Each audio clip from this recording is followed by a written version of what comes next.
Very much, Chandrajit, and good evening to all of you all.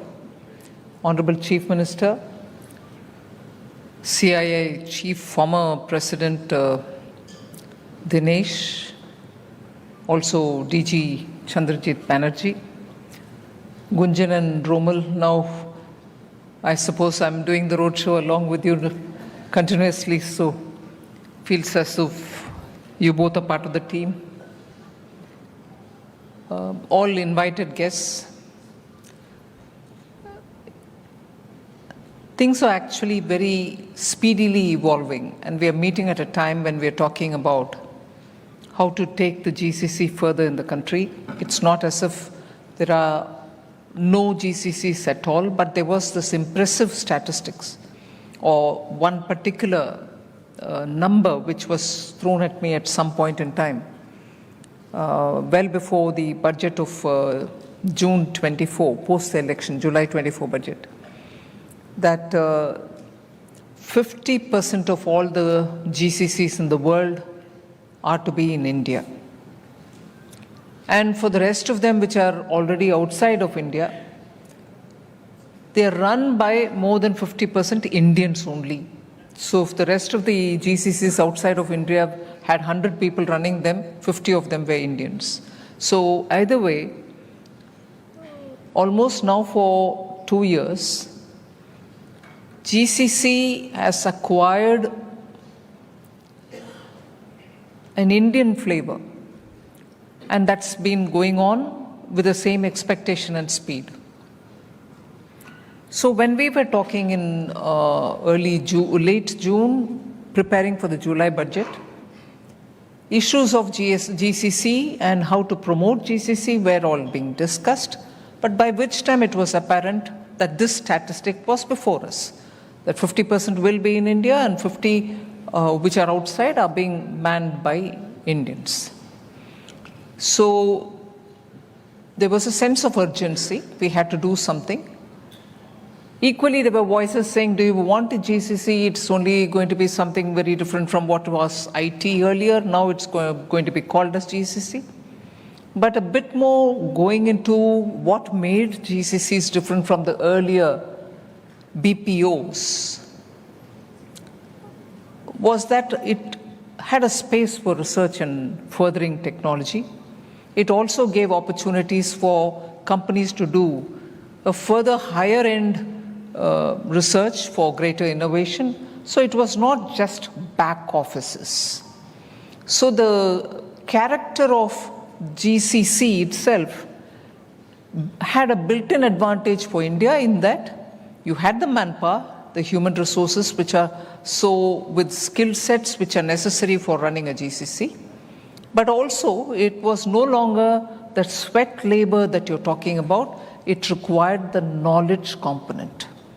And therefore, PM Modi was very convinced that we should have a policy approach, which will entice people to have the GCC coming to India rather than policy support need not necessarily be imagined as fiscal support, but we should create the right kind of environment. So we spent quite some time understanding how to go about it. And in that, the CII has been actively engaged and participating with the government. And I must thank them that they have kept the momentum up. So it led to, actually one led to the other. We reached a stage where we wanted to gather everybody who had any interest in GCC at one place at a national level meet, so that we understand where are their next moves going to be. And CIA organized it in Delhi. I've actually participated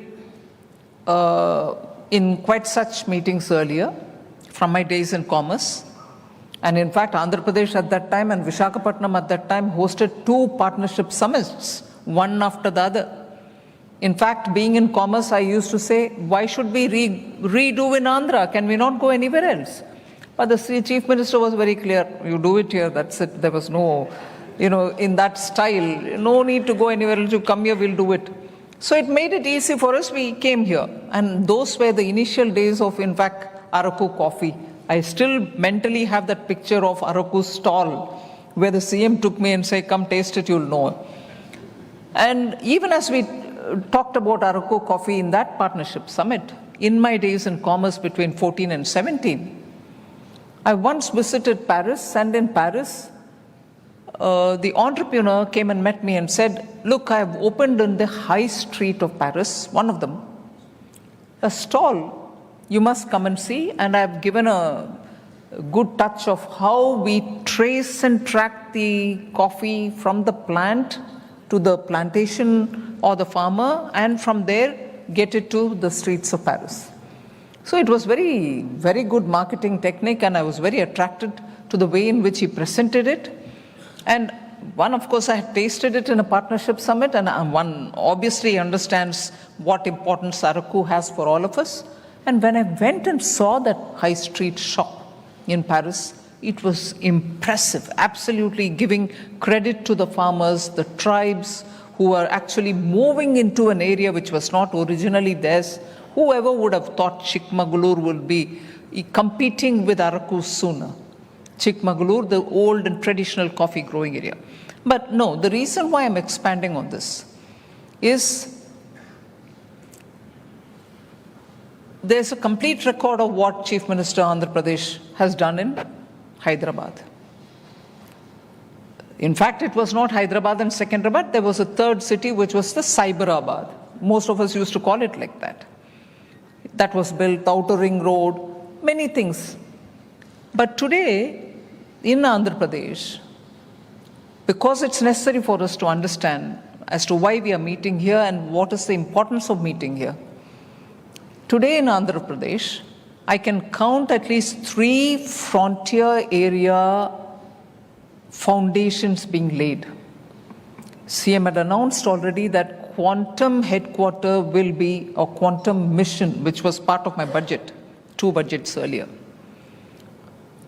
The headquarters for quantum in India will be in Andhra Pradesh. It's the dream of the Chief Minister, and he's announced it.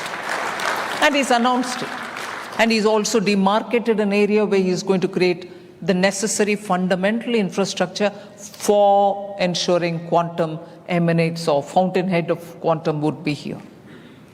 Did he stop at that? No. He started also one another area where he's demarcated and getting the advantage of a national mission which has been here for a long time, Sriharikota. He's now started a center for space. Future research in space related matters will happen there. So that will be a fountainhead of space, which we opened up in the 21 budget. In 2021 budget, Prime Minister Modi, for the first time, guided me to bring in the word privatization into the budget. India would never, ever, in government circles, speak about privatization, disinvestment, strategic disinvestment, public sector. I'm not crowing about it. But leaders, if they have the courage of conviction, they say things not for the sake of it, but because it means a lot more for the people of India. If 91 you go on recalling for the reforms which opened up India, actually full opening didn't happen then. Yes, it was a major step, I grant that. But full opening took a decade more. Even now, capital account is not opened up, I grant that. But actual opening up of India took its own time. That in 21 budget, PM said, why should there be any sector reserved for government? Every sector should be allowed for private sector. Why can't private investors and private operators come into areas which we hold as a monopoly now? Unless you open it up, your true energy of Indians. If the Chief Minister today is able to say, I want an entrepreneur each in every one of the families, it's because the scope is now widened. Space is opened up, 21 budget. We came up very clearly with a policy saying no one sector will be completely left in the hands of only government. The other way of putting it is, even strategically important sectors, government presence will surely be there, but even that will be opened for private. Because the question immediately was, what do you mean? Strategic sectors which are very critical to the national security, are you going to leave it only to the hands of the private sector? No. Prime Minister was clear. He said, strategic sectors which are important for the national security, government will be present. But it shall not shut door to the private sector. Why am I elaborating on this? That's when this public sector policy, opening up of every sector policy was announced in 2021 budget. Startups came in as soon as that policy was announced and made a big deal in space sector. That is why today startups are building small, miniature and large satellites, which are for some others. It can be a country or some agency with due diligence and complying with the laws of the land. You're able to send the satellite for those parties. And that's become a commercial operation. The moment you opened up, it gave you advantage. So look at what Andhra Pradesh is giving us as a continuity and also positively exploiting the policy. Quantum fountainhead, Andhra. Space, Sriharikota, and around it the ecosystem has been announced by the Honorable Chief Minister. The second, the GCC, he's focused it on Visakhapatnam. He's already made the announcement that Google is coming in with a data center here also in Visakhapatnam. Now, 4 things all related to the future of science, frontier of science, will emanate from here. And that's already the steps being taken are being openly announced. I would certainly add one with the indulgence of the Honorable Chief Minister is food and horticulture, which form the core of our food security. We can be anybody, anytime. And he was a bit apologetic about the weather of Andhra Pradesh. If Dubai, which is a complete desert, is not apologetic about what they're doing about future of science and technology, if Vietnam, the former Saigon, the Ho Chi Minh city, is not at all apologetic. It is sweaty, hot, humid, everything. Like you're in, and the latitude is also very much the same latitude of Tamil Nadu and Andhra Pradesh. So temperature-wise, even they are not blessed. But that's where entrepreneurship flourishes. So Andhra, not despite the climate, has already laid the foundation for 4 of it. And the 5th one, which I'm assuming, which has not been said, is about the horticulture and the food self-sustaining, at the same time export scaled. So it can surely look at a prospect of supplying to the world fruits from the south of Andhra Pradesh. Entire Rayalaseema region is now full of fruits, vegetables and also some other horticulture projects. So you're having a state which is newly created after a difficult division, already blooming with these majorly science and knowledge driven sectors. I would even imagine sooner that Amravati will draw all the fintech sectors. He's been talking with me, the Honorable Chief Minister, of banks coming in there. Let us see what can be worked out on that. So you've already got a state which is carving its place in 2047 Vikasit Bharat with futuristic sectors. So I'm very happy to be associated and to be part of it. The launch of the model state GCC framework being assisted by the CII with suggestions which they have given, and we've just released the report.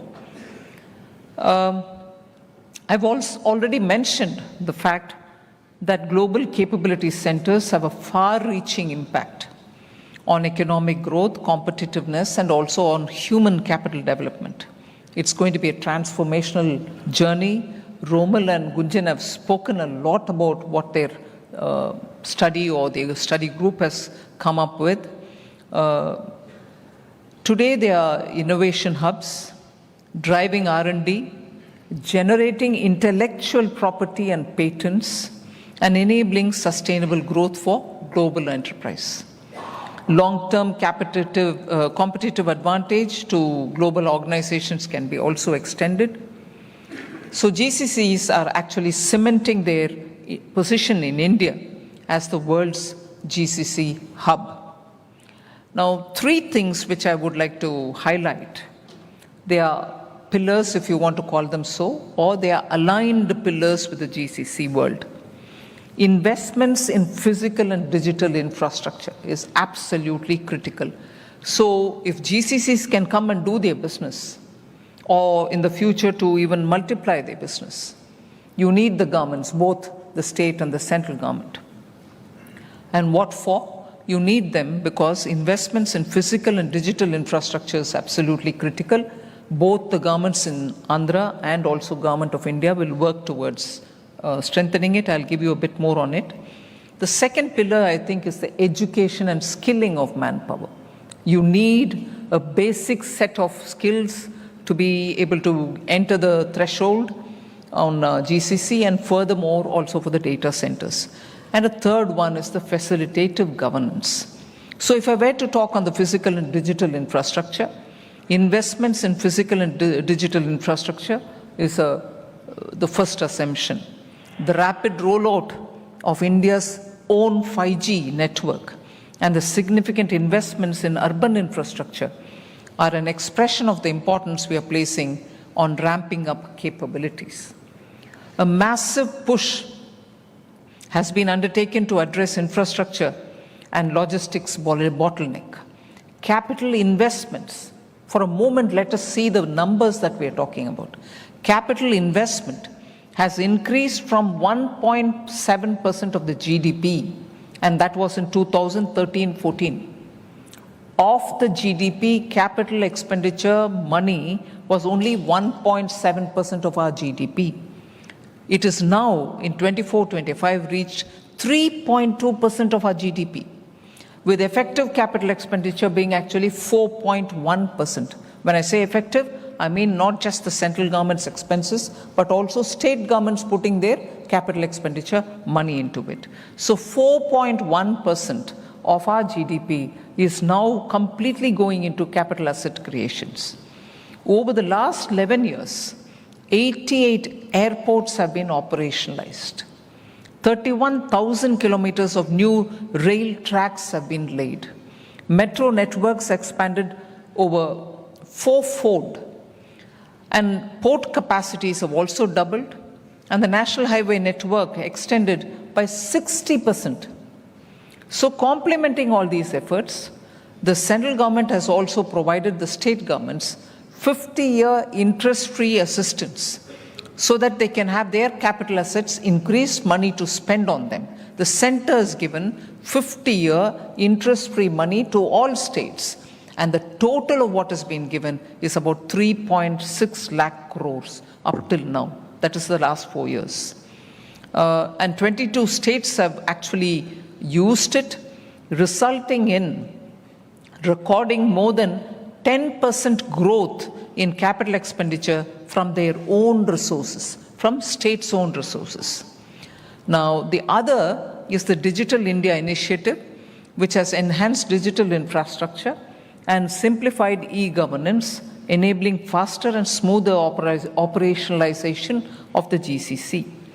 Reforms such as the introduction of SPICE Plus, simplified pro forma for incorporating company electronically plus, that is SPICE Plus, and the establishment of the processing accelerated corporate exit, which we call as CPACE, are creating more innovation and business-friendly environment. So that's my first pillar. The second pillar is education and skilling. regional development, contributing eventually towards Vikasit Bharat 2047. So thank you for giving me this opportunity.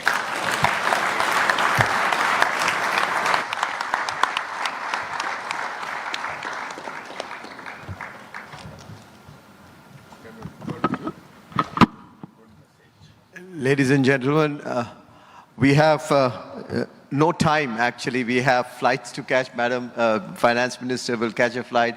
Honorable Chief Minister has another engagement to go. I could have gone on to thank both of them. I could have gone on to summarize what you said, but I'll dare not do that. And I'll dare not try to even extend this session further because of the important engagements our two leaders have the hereafter. But I'll only really move this with a strong vote of thanks to you for this leadership.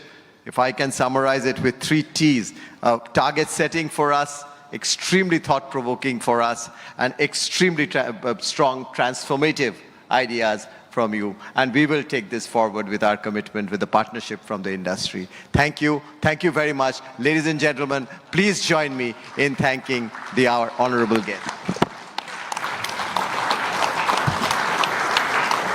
May we present a small token of appreciation. May I request Dinesh sir to kindly present it to Madam FM.